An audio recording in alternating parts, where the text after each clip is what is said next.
이 중요한 것을 잊고 지냈단 말인가? 그러니 명상도 긍정도 아무 소용이 없었지. 걔처럼 즐겁지 않은데 뭘 할 수 있었단 말인가?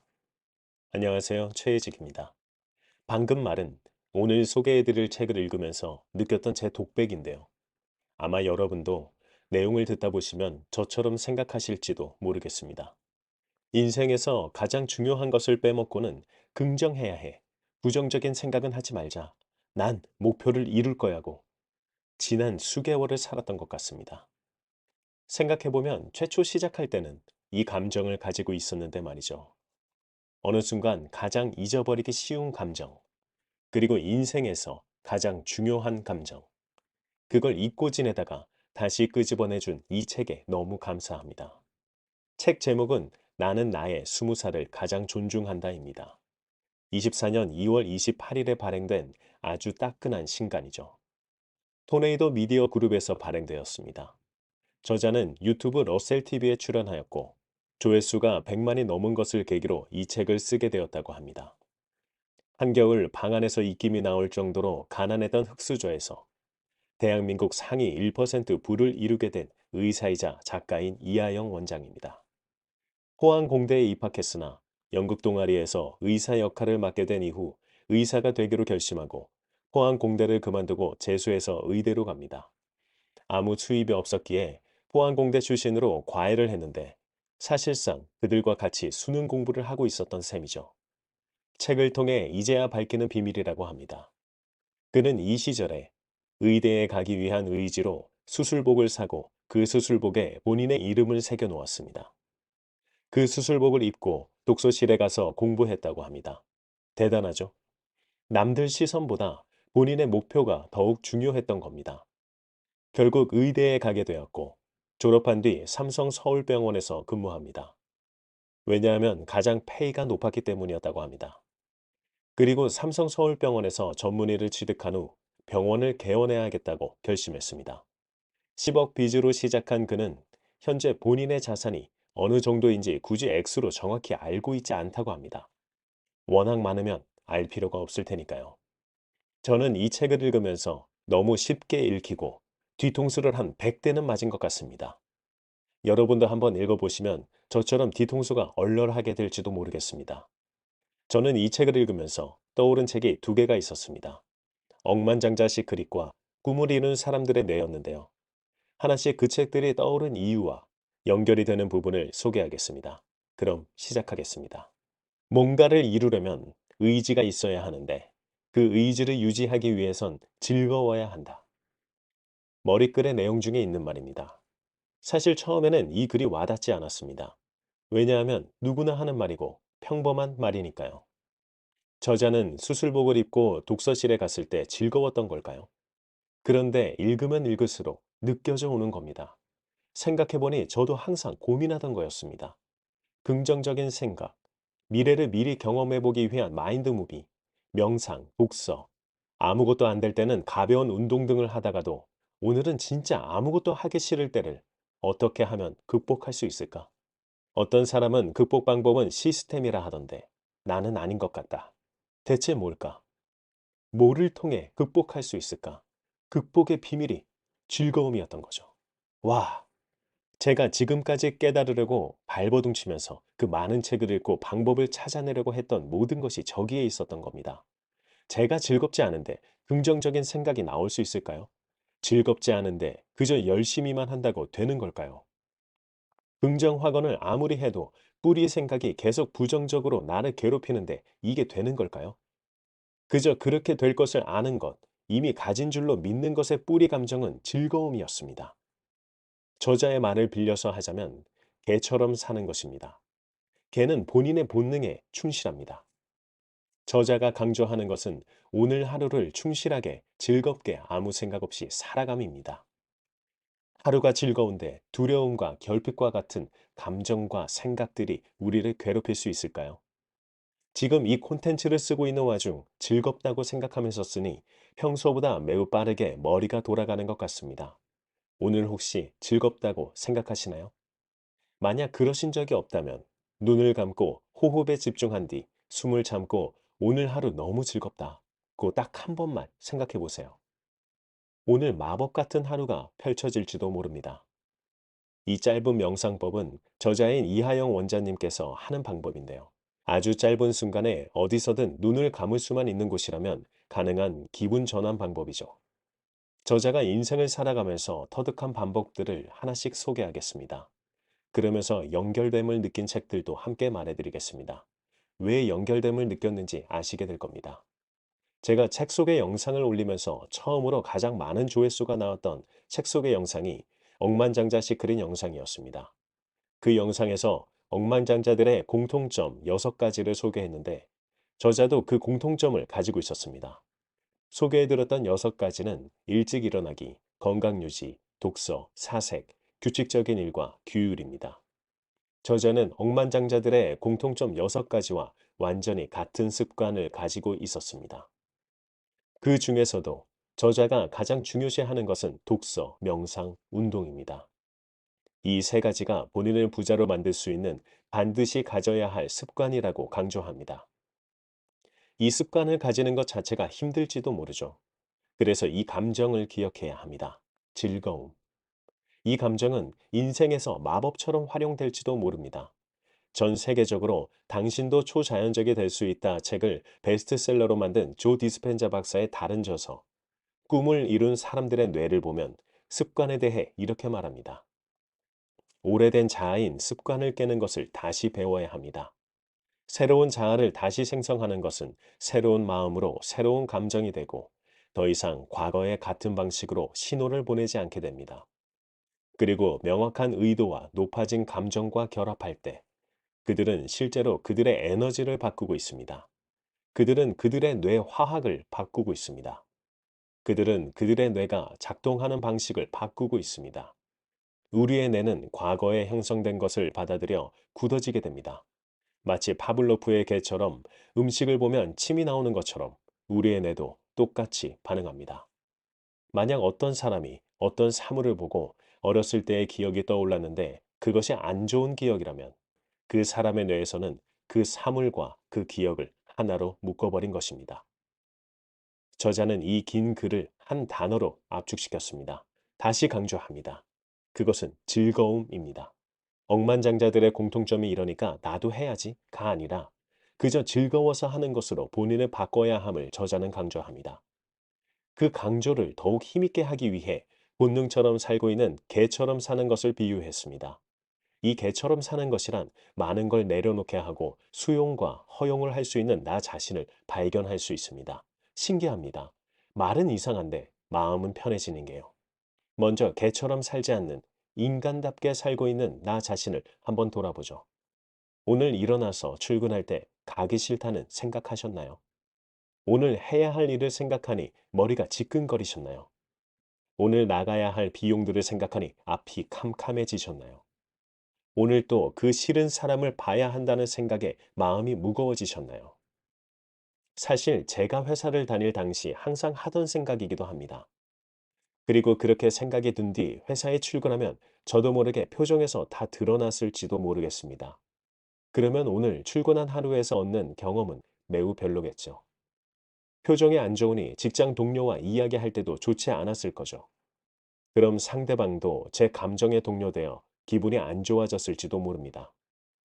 이를 저자는 미러 유런이 작용한다고 합니다. 기분 좋은 사람과 함께 하면 기분이 좋아지는 것처럼 마찬가지로 기분 나쁜 사람과 함께 있을 때 기분이 나빠지는 거죠. 제가 가진 감정 하나 때문에 얼마나 많은 직장 동료분들의 기분을 상하게 했을까요? 그것도 아무도 모르게요.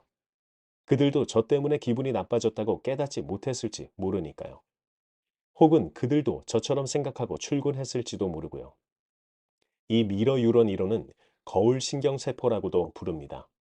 인터넷에 찾아보니 PDF로 다운받을 수 있었습니다. 이 논문의 최대의 초점은 자기 이외의 사람의 동작 프로그램을 자신의 뇌 속에서 재현하는 것, 즉 타자의 내부 상태를 자기의 내부 상태로서 시뮬레이션 할 수 있다는 겁니다. 2010년에 등록된 논문인데 한번 읽어보셔도 좋을 것 같습니다.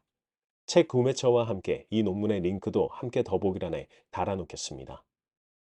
한편 회사를 그만둔 뒤 저는 아침에 일어나자마자 오늘 해야 할 일들에 대해서 생각하는 버릇이 있었습니다.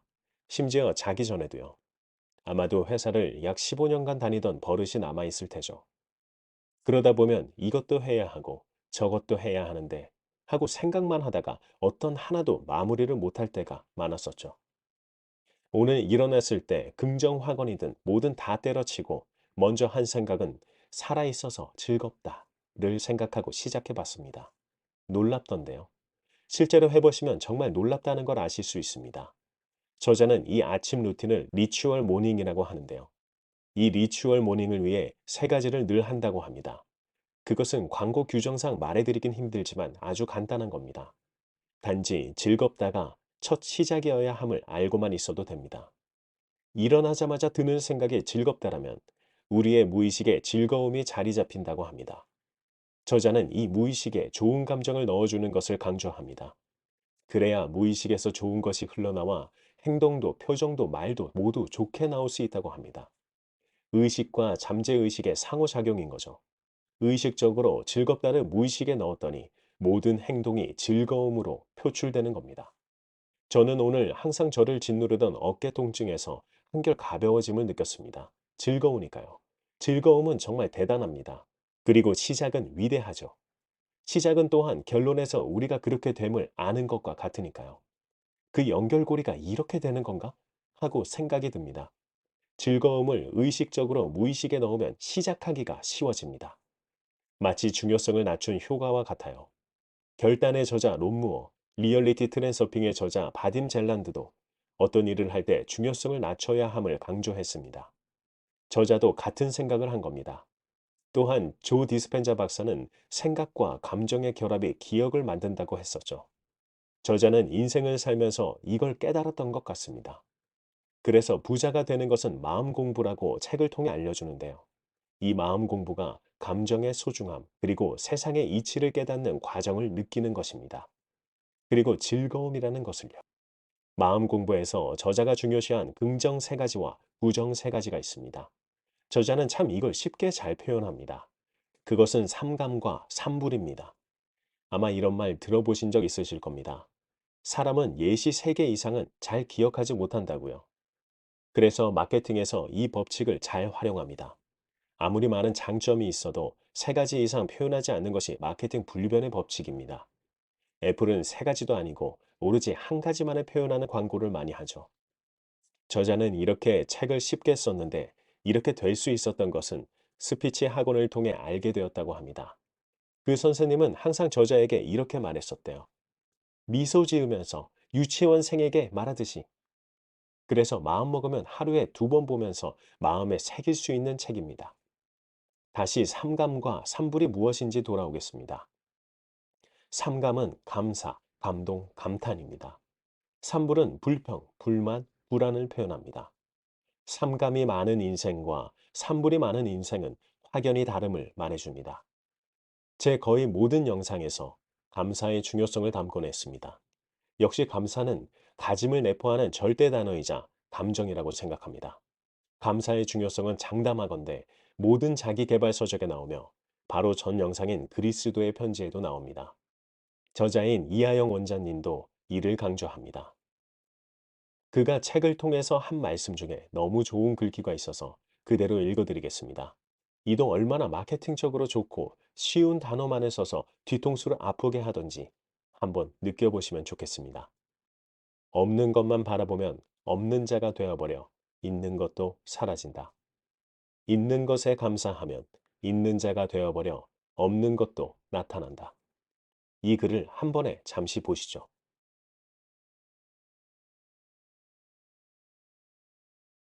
라임이 참 좋죠. 글자 수도 딱 맞아 떨어지고요. 마치 라임이 있는 시와 같은 표현입니다. 저는 이걸 포스트잇에 적어서 제 책상 맞은편 벽에 붙여 놓았습니다. 이 말은 감사를 강조하는 것만이 있는 것이 아닙니다. 두려움과 결핍의 해소도 포함되어 있습니다. 우리가 가지지 못한 것에 마음을 뺏기는 순간 그것만 바라보게 되고 그것만 보이게 됩니다. 실제로 뇌 실험에서 입증한 사실이 있습니다. 눈을 감은 뒤에 초록색만 봐야지 하고 생각한 뒤 눈을 뜨면 초록색만 찾고 그것이 가장 먼저 눈에 보입니다. 없는 것만 생각하면 없는 것만 눈에 들어오고 이는 결핍과 연결이 됩니다. 결핍은 두려움을 만들고 부정적인 생각을 하게 만드는 근원이 됩니다. 그럼 무의식은 결핍을 찾습니다. 결핍을 찾고 있게끔 본인을 만들었으니 끌어당김의 법칙은 이렇게 작용합니다. 아, 결핍이 너가 원하는 거군. 그럼 있는 것도 사라지겠죠. 반면에 있는 것에 감사하면 어떻게 될까요? 끌어당김의 법칙은 이렇게 작용할 겁니다. 아, 감사할 것을 찾는 것이 너가 원하는 거군. 그럼 없던 것도 나타나 감사하게 되죠. 이 단순함이었습니다. 어려운 책을 읽어 그걸 풀어내고 영상에 담는 것도 재미있지만 어려움 속에서 결국 찾아내는 것은 항상 심플함이었습니다. 심플하고 단순한 것이 결국 해답이었죠. 한편 저자는 억만장자들과의 공통점 외에 특이점이 있었습니다. 시간에 대한 그의 경험적인 생각과 부정적인 생각을 이용하는 방법, 굴러가는 돌의 행동 방식이 그 특이점입니다. 먼저 그가 생각하는 시간은 과거, 현재, 미래가 아닌 현재, 현재, 현재라고 느꼈습니다. 스티브 잡스의 말을 인용했습니다. 모든 점들이 연결되어 있다는 말이요. 과거와 현재, 미래가 점들로 연결되어 있다는 말입니다. 과거가 현재를 만들고 현재가 미래를 만든다는 말입니다. 조 디스펜자 박사는 현재는 과거를 사는 것과 같다고 했습니다.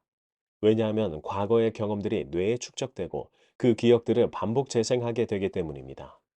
그래서 같은 실수를 또 하게 되거나 과거의 안 좋은 기억들이 쌓여서 계속 안 좋은 현재를 만들고 있다고 합니다. 이를 끊어내고 현재를 재구성해서 미래를 만들어야 됨을 강조합니다. 그래서 습관의 중요성을 조 디스펜자 박사는 강조합니다. 습관이 긍정적으로 형성되면 뇌가 그것을 받아들이고 과거와 연결을 끊고 새롭게 구성한다는 거죠.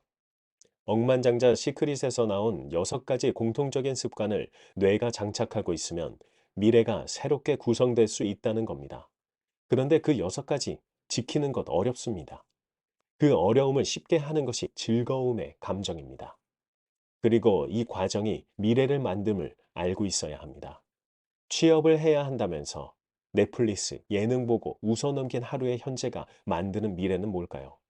그 현재의 점이 연결되는 미래의 점은 누구나 알고 있습니다.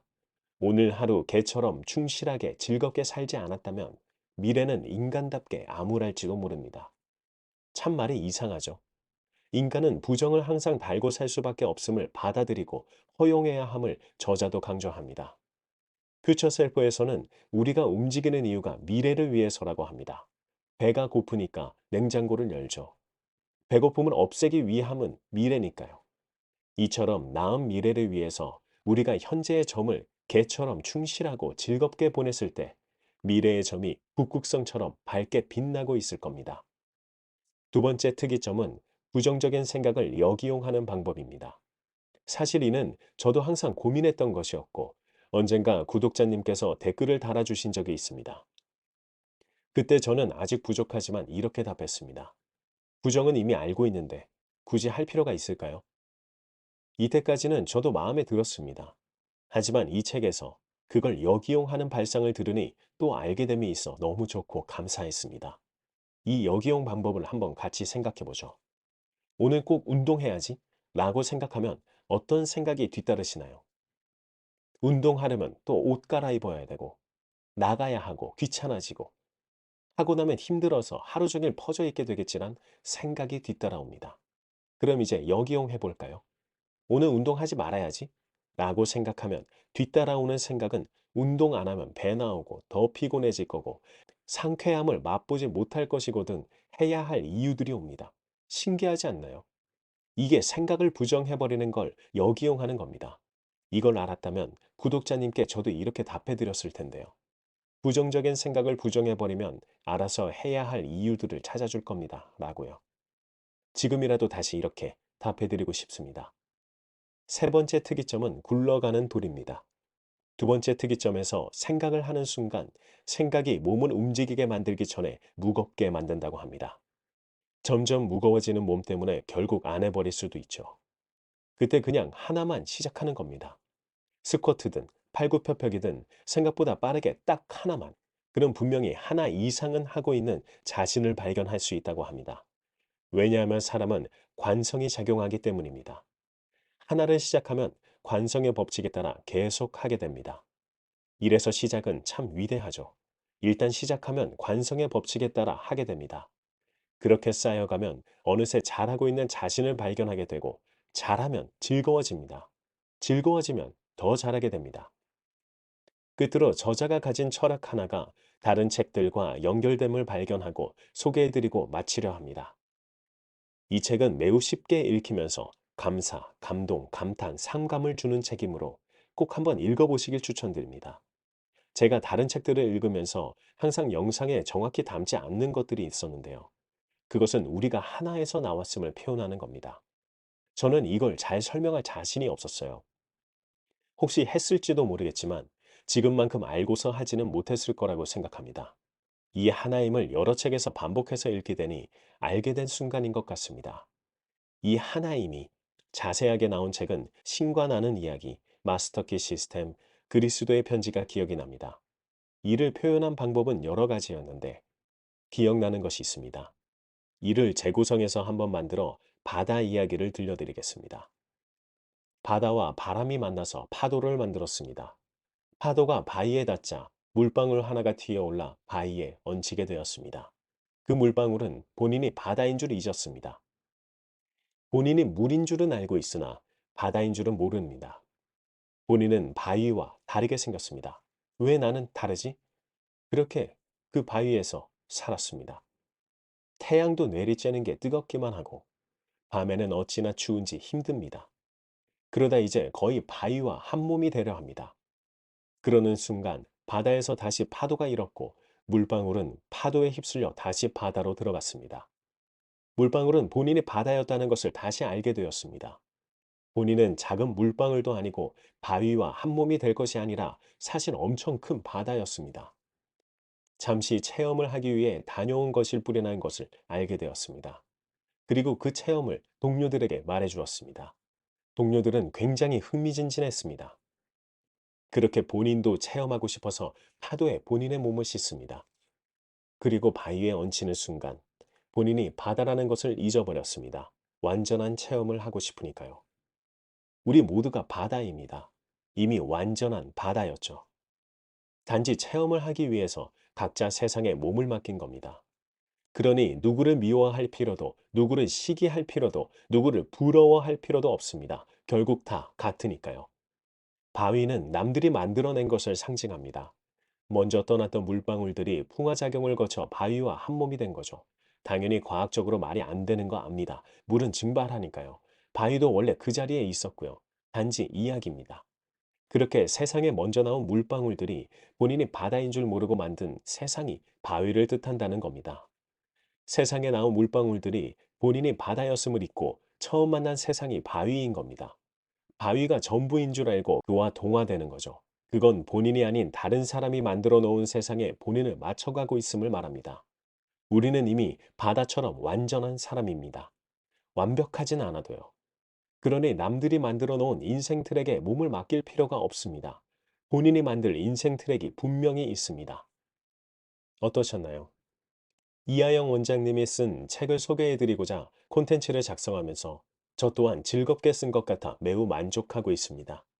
이 책을 소개해드릴 수 있도록 제작비를 지원해주신 토네이도 미디어 그룹에 감사하고 제 영상을 항상 들어주시고 댓글 남겨주시는 구독자님들께 감사합니다. 다음 편은 그리스도의 편지 두 번째 편입니다. 그리고 요청해 주셨던 책들 마음 산책, 전생 치유, 멘탈 리셋을 마무리하면 제가 읽고 싶었던 책들을 소개해 드리고자 합니다. 그 책들은 나를 다 안다는 작가 세이노의 가르침, 뇌가 20년 젊어지는 두뇌 자극법, 느리게 나이 드는 습관, 식사가 잘못됐습니다. 만들어진 위험, 시민의 교양, 협찬받았던 매우 산만한 사람들을 위한 집중력 연습, 공감 대화법 등을 읽고 소개해드리고 싶은 책들이 많습니다. 많이 기대해 주세요.